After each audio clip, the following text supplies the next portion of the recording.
Hey everybody, welcome to G for G here on YouTube. Today we are revisiting for the third time another segment of the Zoe Quinn, Alec Holowka debacle.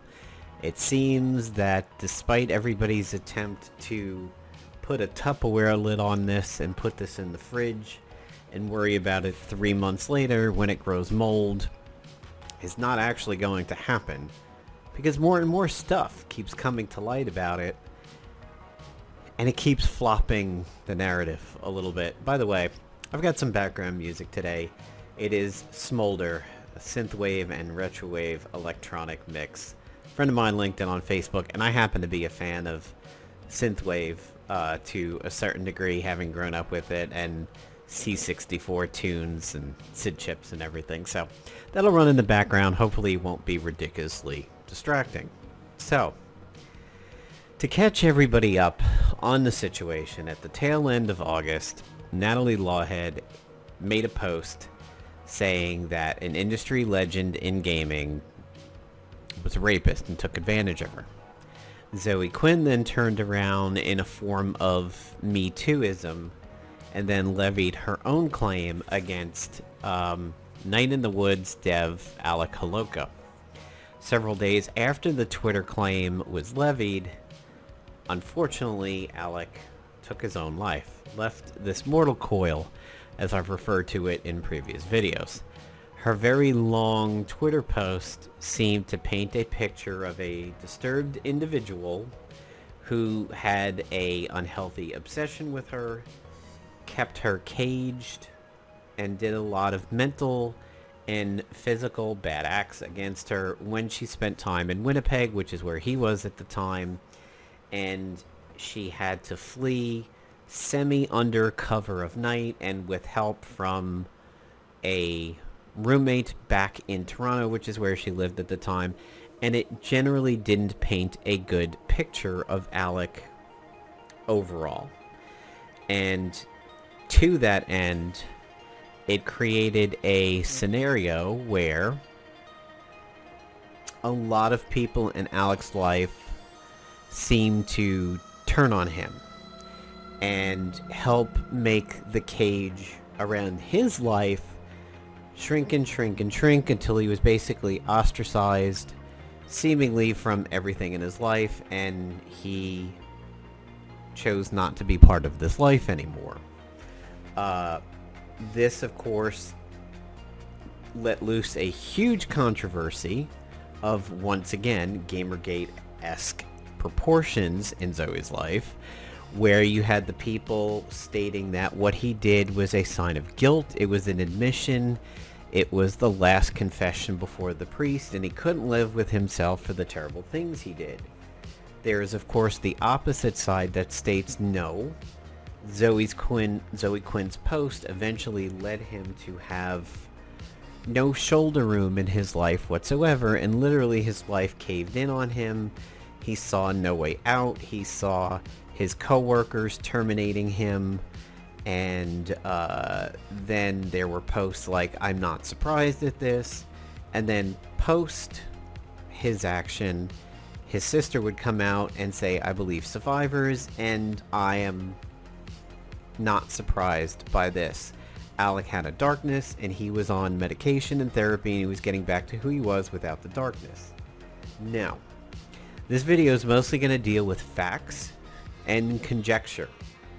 Point one of the conjecture here is we don't know what the sister meant when she said Alec had a darkness. You never know with that kind of stuff. People have portrayed Night in the Woods as being dark and anti-Nazi, and that could be what she means. It could be during his childhood he was mean to animals, which fits the profile of psychotics and abusers. It could be he had unhealthy obsessions, or maybe was into self-harm, or maybe was depressed or had bipolar depression, BPD. We don't really know what this quote-unquote darkness is. The way Zoe portrays it as darkness of an abuser. I want to again reiterate what I said in the second video, is that she forgave. So Toronto is where an actual rape occurred in her life, according to her, and she was physically abused by a then boyfriend in Toronto, which led her to be in a vulnerable state when she encountered Alec on Twitter, and supposedly Alec took advantage of this vulnerable state and wormed his way into her life, and the two of them got together based on the pretense that he saw another victim in training to a certain degree. Again, I want to bring up the fact that I find it interesting that she says this story isn't about him, Toronto guy. After years of therapy and working on himself, he reached out and apologized for everything, and I've forgiven him. So again, I want to point out that she has, according to her, factually forgiven an actual crime committing, can be thrown in jail rapist, but has sought to ruin Alex, that's a hard one to say, so I have to say Alex's life by dragging his name through the mud in a conjoined Me Too to Natalie Lawhead. So these are facts as presented over here, that she has claimed to have forgiven one, but has seemingly taking a bit of revenge on another. So that was the context of the post.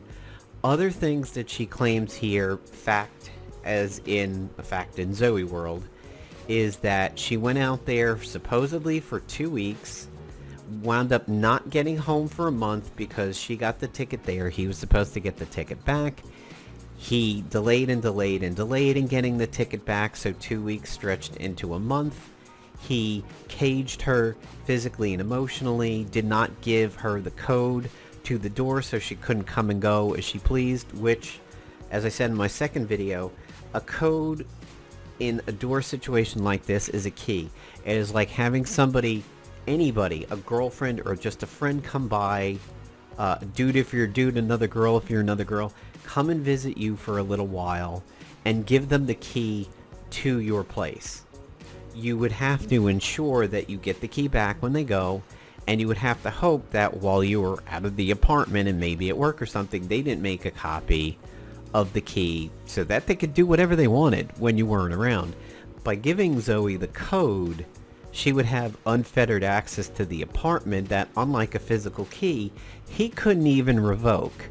So I want to point out that that claim there smacks of a little bit of bullshit, in the fact that that's not a victim moment here.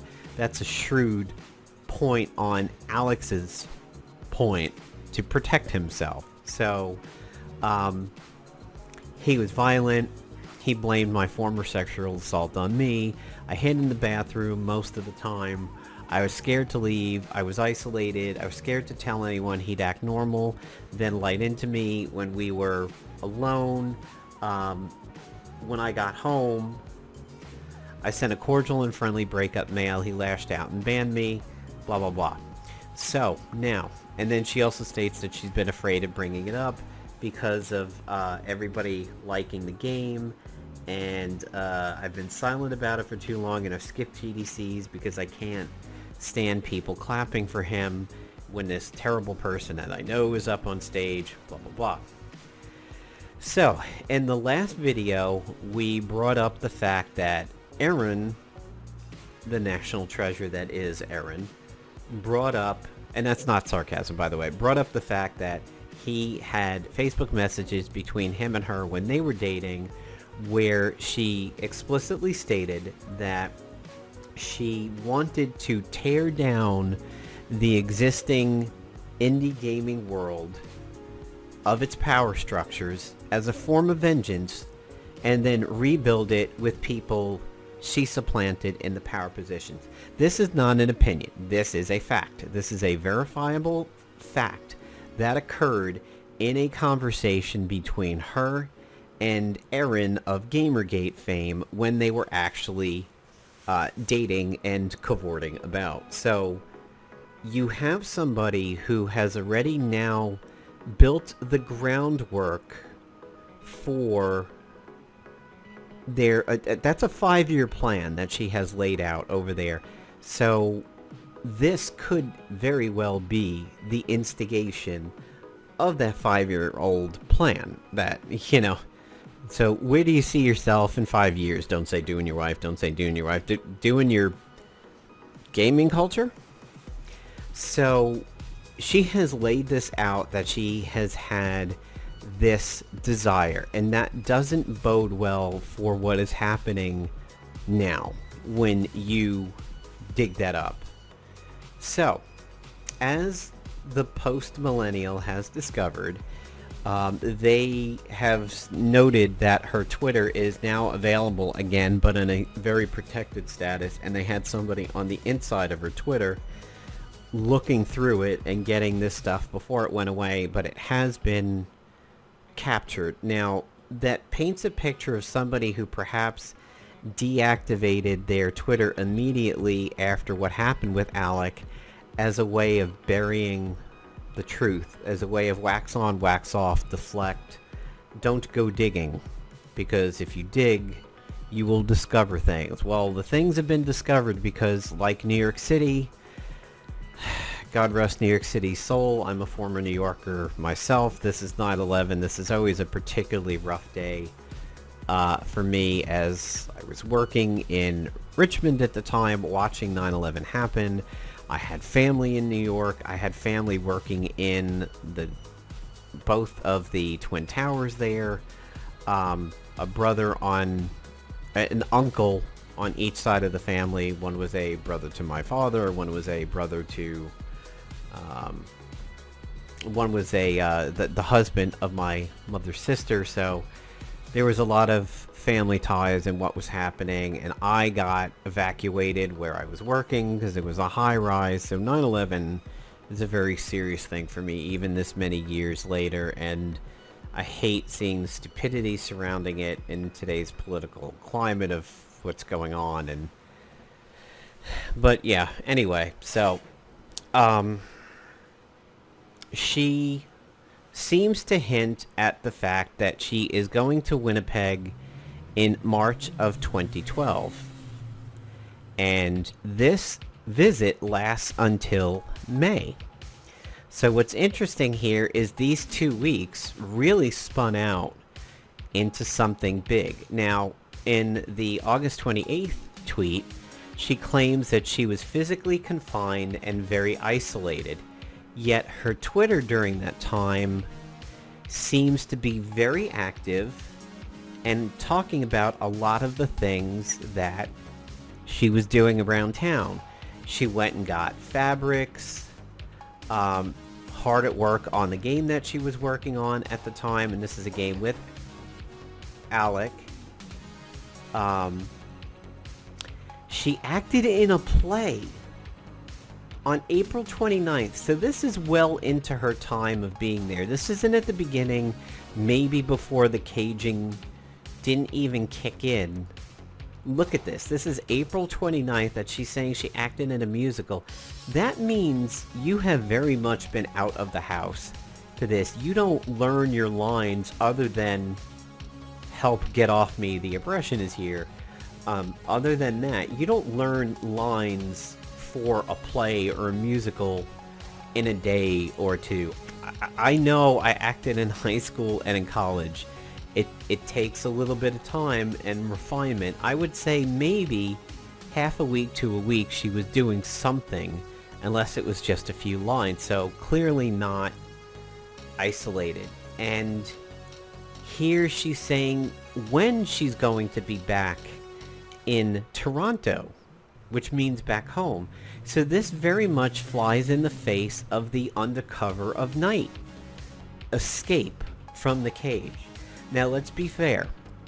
This unfortunately happens to women in their lives. They get men who are bad actors and seek to isolate them from friends and family, become that woman's one and only thing, and leave them with nothing provided the man leaves.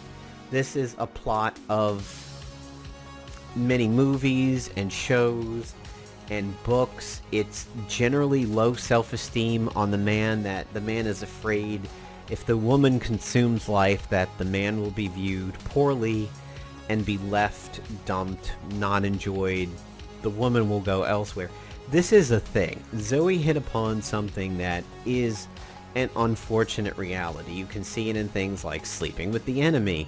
You can see it in the J-Lo movie, Enough. The under the cover of the night escape is a very common plot element, and it is certainly believable that an abused or caged woman would have to do something like that.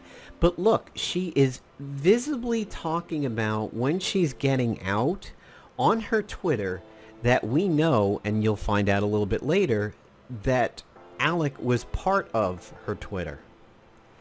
Now, so this is a 180-degree polar opposite, diametrically opposed tweet to what she's saying in the present. So this is one of those moments where the past fights the present.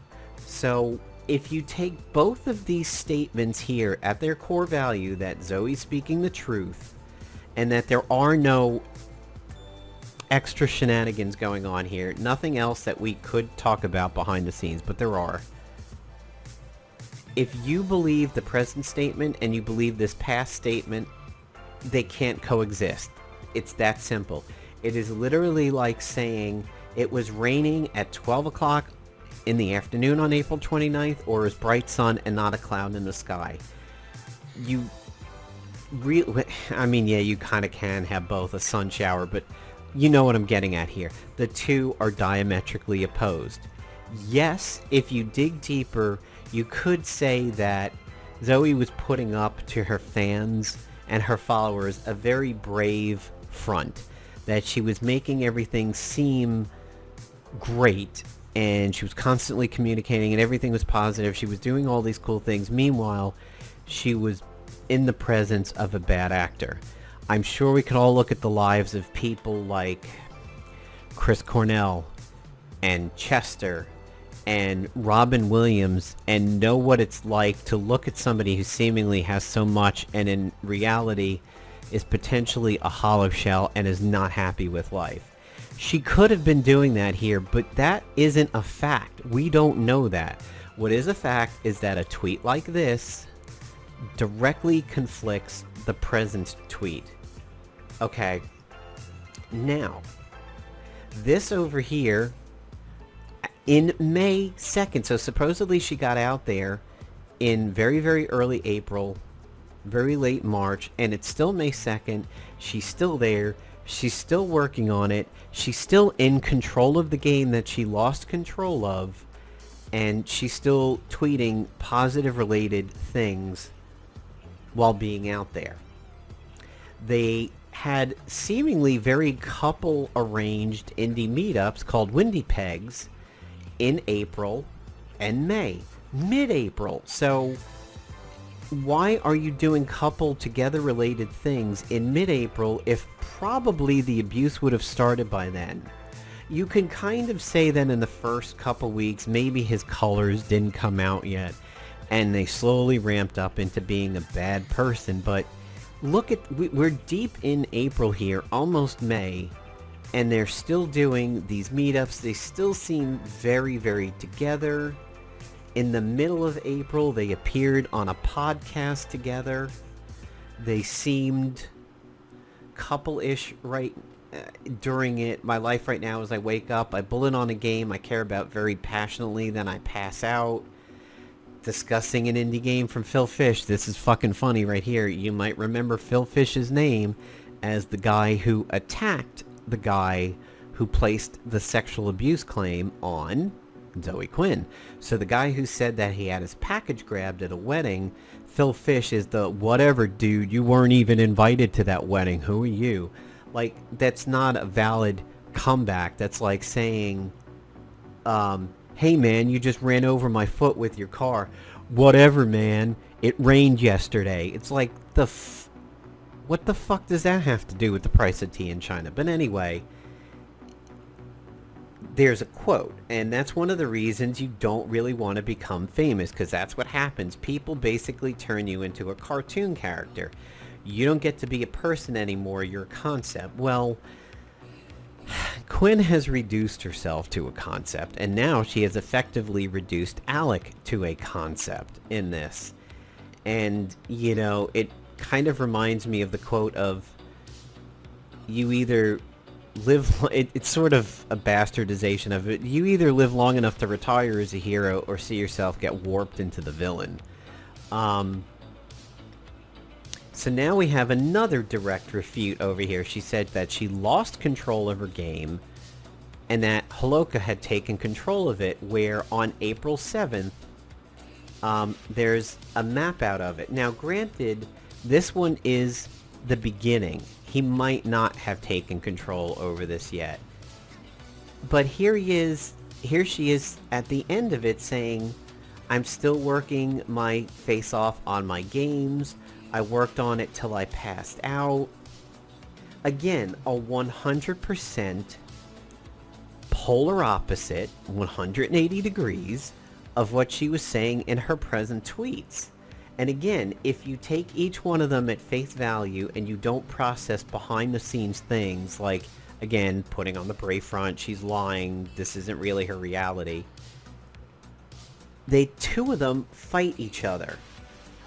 And here on April 4th, and again, you could say, well, this is the beginning, but when a boy game dev and a girl game dev love each other very much, they smash their heads together and a game comes out. So it certainly seems very lovey-dovey. But again, alright, that one's in the beginning. Maybe it hadn't happened yet.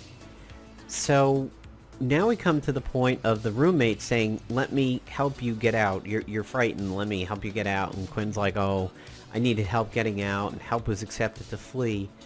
But 3 tweets sent on the 24th to the 30th demonstrate that there's dishonesty there. She's planning on leaving, and she knows she's going to be in Montreal for part of it. And she's trying to get people to come meet her in Montreal. So that really fights the undercover of night, spontaneous, get me out of here while he's not looking thing. And then you come to the statement of, the day that I left, he basically ignored me. Here's another point where we're going to deal with facts and we're going to deal with conjecture. Conjecture number 1, my take on this. If this is a person who is so obsessed with you, and obsessed with you to the point of abusing you mentally and physically, which, as we know from messed up people, is often how they incorrectly express intense desires to be with somebody. They do bad things because it doesn't process in their brain right. Broken people tend to do that. They sometimes even hurt things that they really like because they don't know how to act properly. The brain chemistry isn't wired right. But I want you guys to think about this. He's so obsessed with her. She claims that other people in the industry knew exactly who she was talking about if she didn't drop the name, because they are like, oh, I know Alec. Alec is obsessed with you, blah, blah, blah. He was so obsessed with her that he made 2 weeks into a month, he did physical abuse, he did mental abuse, he did all these things. He blew up when they broke up. Yet, supposedly, according to her, he didn't even look up when she left. Okay? That, again, that contradicts the get out under the cover of night thing. That goes against the sleeping with the enemy, go out on the boat, blow it up, swim to shore, start a new life thing. That basically states she walked out in front of him and he went, meh. Whatever, Meg. Like, that's exactly what he did according to her. But would an obsessed person do that? Would an obsessed person not proverbially be clutching at the ankle of the person as they drag themselves to the door and they're like, get off, cat, I gotta go? That's the conjecture part. But here's the truth part. On the day that she was supposedly leaving, It's now hard to see. It's now to see how hard I can crunch on It's Not Okay Cupid with Alec before I have to catch a plane in the morning. 2 inspired. They were up each other's buttholes right until hours before the flight, which seems to fly in the face of the fact of the guy just sitting there in his easy chair with his Cheetos dust on his hands and his crotch, playing Xbox, going meh, as she leaves. Like that, this isn't conjecture. This is a fact disproving a fact. So again, if you take Zoe's past words as truth and you take her current words as truth, they fight each other. One of these two Zoes is lying. Present Zoe or past Zoe is lying. And what matters is, whichever one of these is the truth, she lied. One of these is a lie in here somewhere. And then she says, I got home and I broke up with him and he flipped out. I have seen this before. I have seen it where a Canadian friend had a Dutch friend come out and visit. The Dutch friend was female. They existed for a while in Canada, a week or 2 weeks. She went back home. He found enough things wrong with the situation and broke up with her, saying the things that he said to me that were the problem and everything like that. She was mystified by it, had her own recount of the events and everything like that. I have another friend who, quote-unquote, had her soulmate come out and visit about 2 weeks. He got home. He did the breaking up. Like, this distance get-together, distance breakup thing is very common. So that is definitely a reality, but she makes it sound like she got out of there under cover of night or got out of there in front of a guy who didn't care. You have to pick one of these two. It doesn't go both ways. One of those two things happens. She gets back to Toronto. She sends him a cordial breakup, like, I don't think this is going to work out. And he goes, blah, blah, blah, blah, blah, blah, blah. However, May 5th, all these tweets go back and forth between the two of them in the beginning of May, referencing the games and like time, and they're talking to each other. Things seem pretty cool. And on May 10th, she sends a hi, to which we don't know what Holowka's response was because of the locked status of his account. So this is not seemingly the run home to safety. Mind you, she's back in Toronto. She's safe. He can't get to her there, at least physically. And then she's in her safety. She's in her easy chair. She says she did a breaking up. Yet here are these two still conversing on Twitter.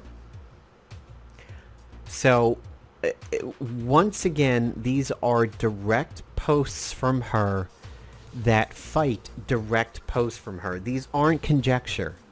These are facts as stated by her. And if you believe her, so there are the Zoe detractors and then there's the Zoe Patrol. If you are a member of the Zoe Patrol who believes in what she says and holds her up as a stand-up figure in indie gaming and what females aspire to in gaming and everything like that, or if you consider yourself progressive-minded or an SJW and she is the epitome of it and everything like that, how do you reconcile fact after fact after fact like this?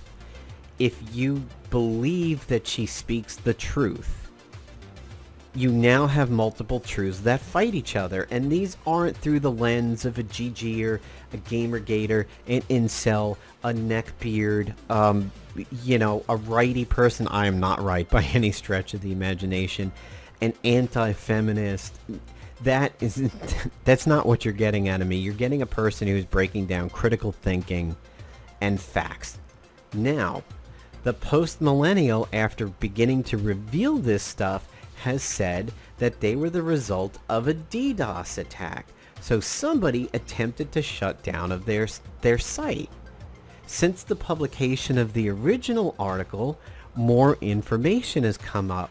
A former dev has revealed verified conversations that he has had with Alec in the past. Some of these predating Gamergate. So, what you see here when you read this stuff is clearly somebody that Alec claimed to be, and what Zoe even claimed him to be, and that he's a male ally. He is a male feminist. And I'm going to put that forward to you guys here. In this section over here, the friend of Alex is like, oh, she said she got into social justice for revenge, which is weird to me. And here's Alex saying, yeah, so we went out this one night to this thing called Yuri, and she just got wasted and was hitting on all kinds of people. That's super new to me, because why was somebody that I was in a relationship with being super flirty to other people? I was trying not to be judgmental. Here's a guy saying, I know what classic men would do. I know the classic male role in this. I'm trying not to be upset and judgmental because I'm trying to be open-minded and be an ally and not a classically bad male toxic person. That's what that conflict is right here.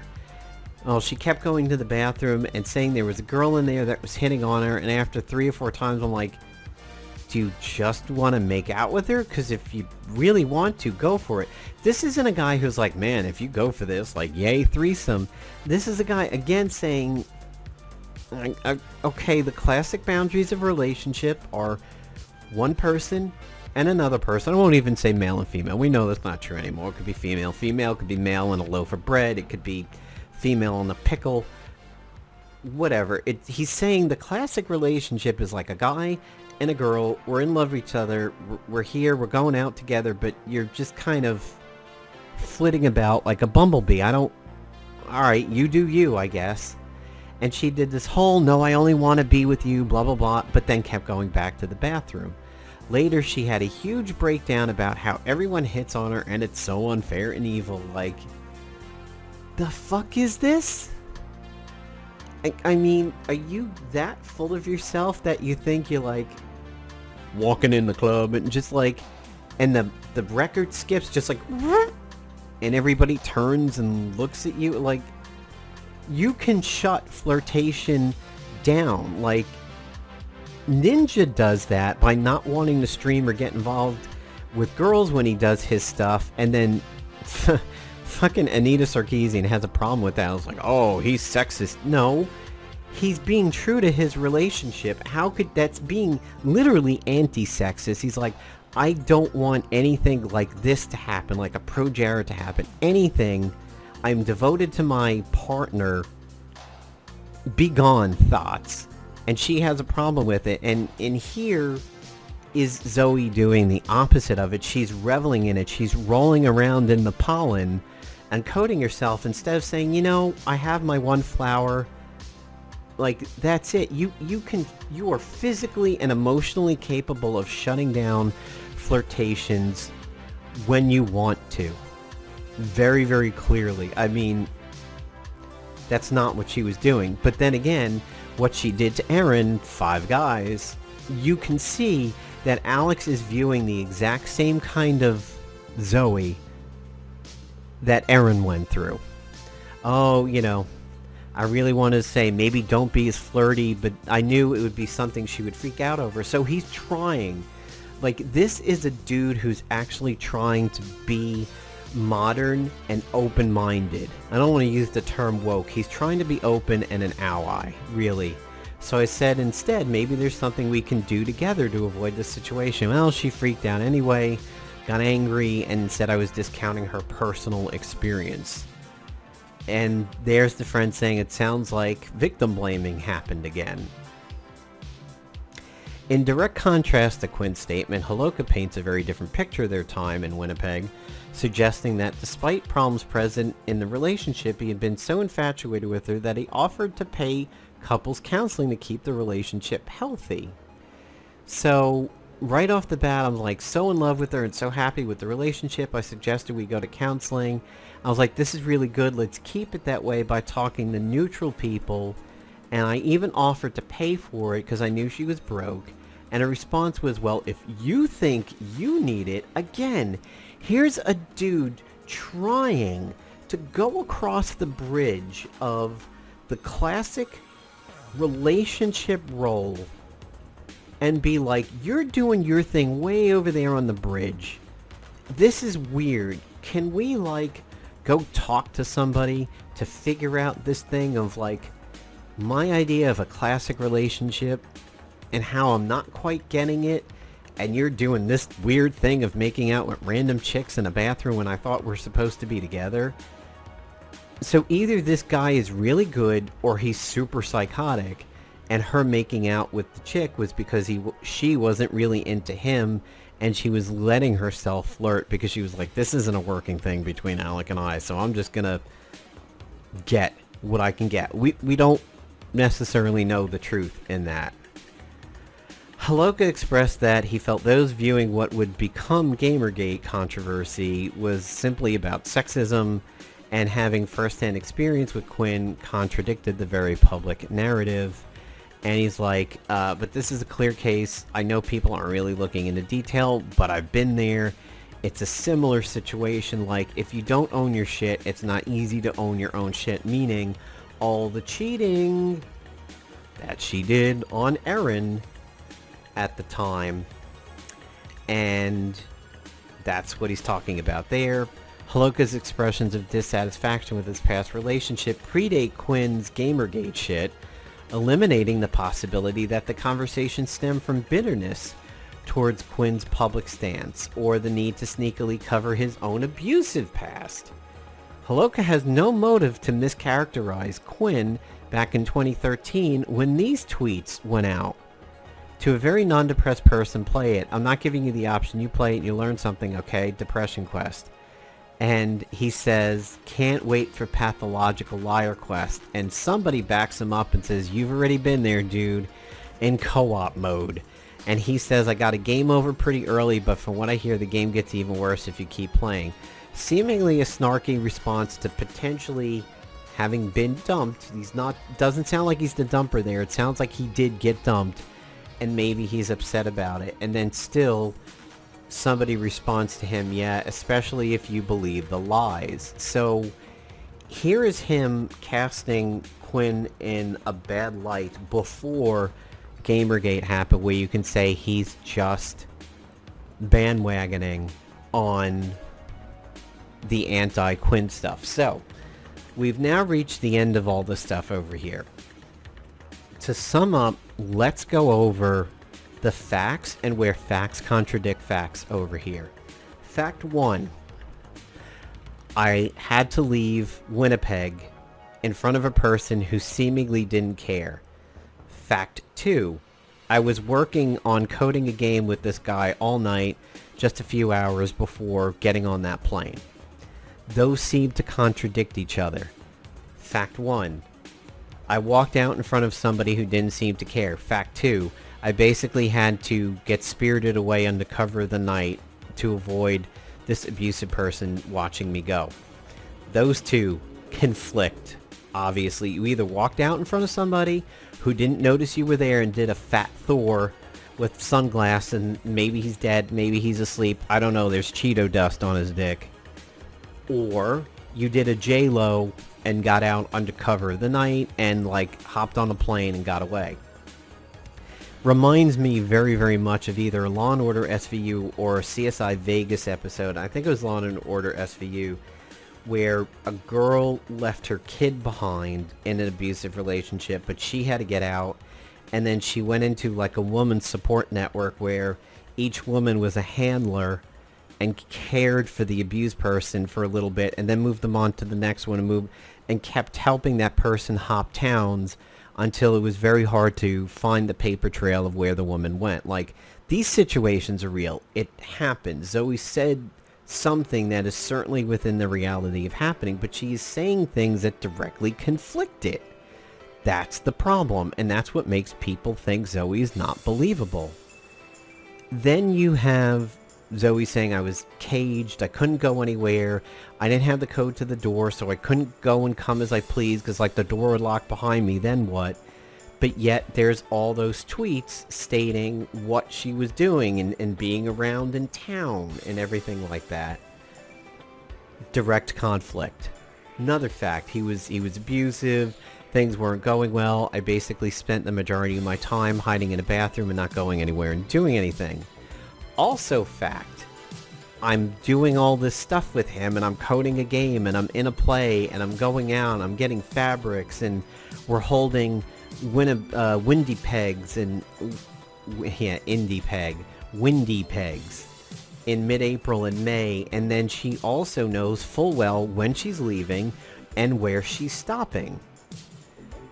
So these are factual things directly from her with no color, no slant on them whatsoever that supremely fight other things that she has said. So I say to you, if you're a Zoe detractor, this simply goes in your bucket and it makes sense. However, I want you to still consider the fact that these are the tweets of a broken person that is putting up a public face in light of actually being very broken behind the scenes, kind of like a depressed person who winds up killing themselves when you think, oh, they must have the life and this money and touring, and Robin Williams is a super funny man that makes all these people laugh. Why did he kill himself? Yes, she could be very broken and hurt and abused behind these tweets, but we don't know that. We're strictly dealing with the facts over here, but consider that this may be a thing.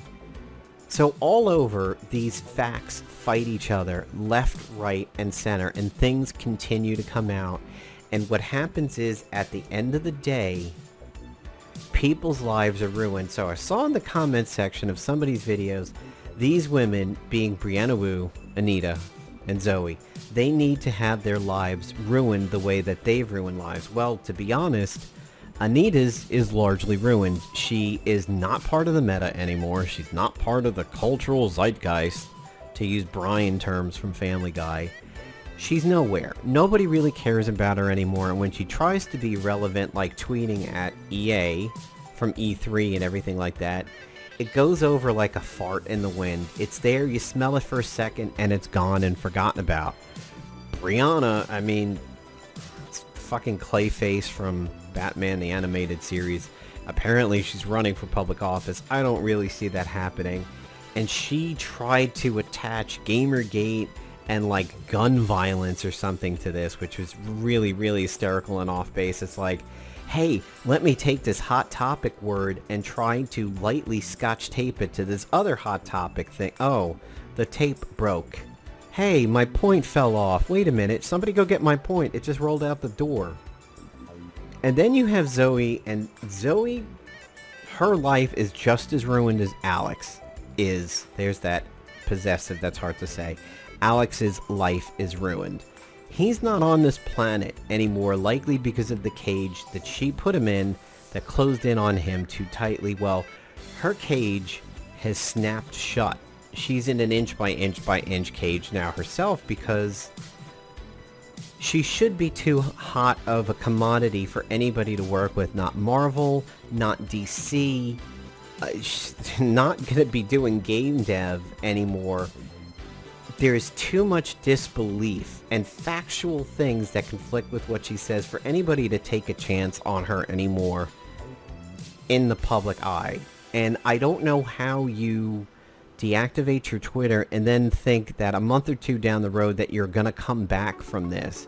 You're just going to get assaulted left. She's smart in that sense that she'll know she'll get assaulted left, right, and center of you killed a guy. Like, her timeline, she would need to basically buy a team of 3 or 4 people to just block things on her Twitter timeline and her Facebook profile that are just constantly going to be attacking her for what happened. It will be a full-time job. Absolutely. That guy that used to follow P. Diddy around with the umbrella, she's going to need like 4 or 5 of those, honestly.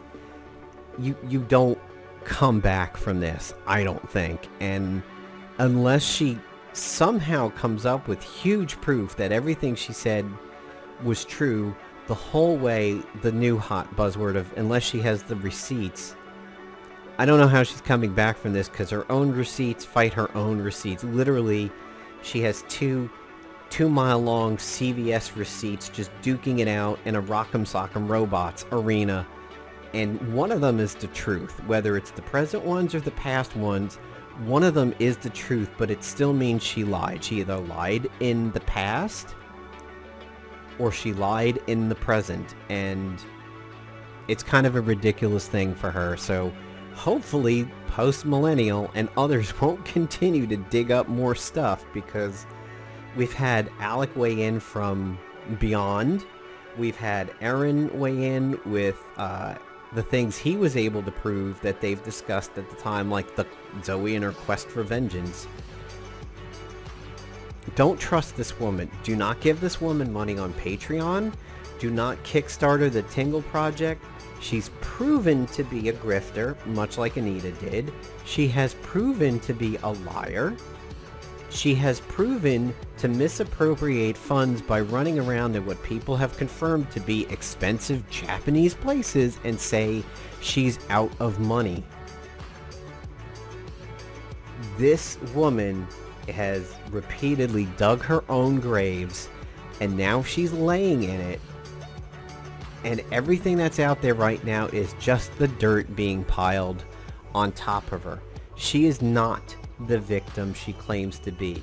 She, thanks to what she has done to Aaron and Alec, as you can see from his own messages, she is a victimizer herself. Maybe she is both. Maybe she has been victimized by things in the past, and a person that is doing what Zoe's doing likely has.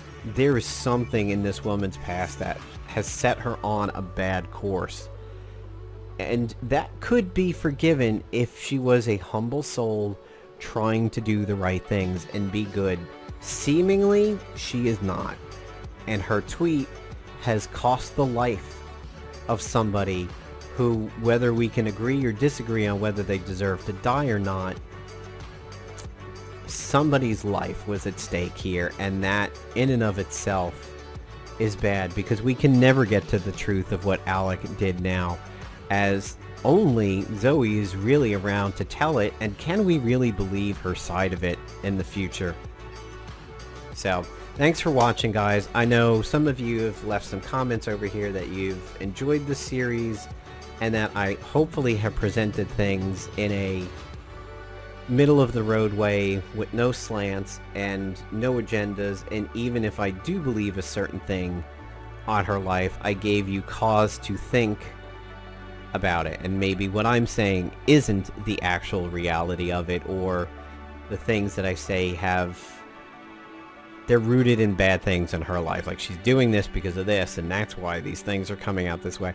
I'm trying to be fair, and it's not really a hard thing for me to be fair, but let me know what you guys think, and hopefully this is the final video in this. Napalm Dawn signing off, folks.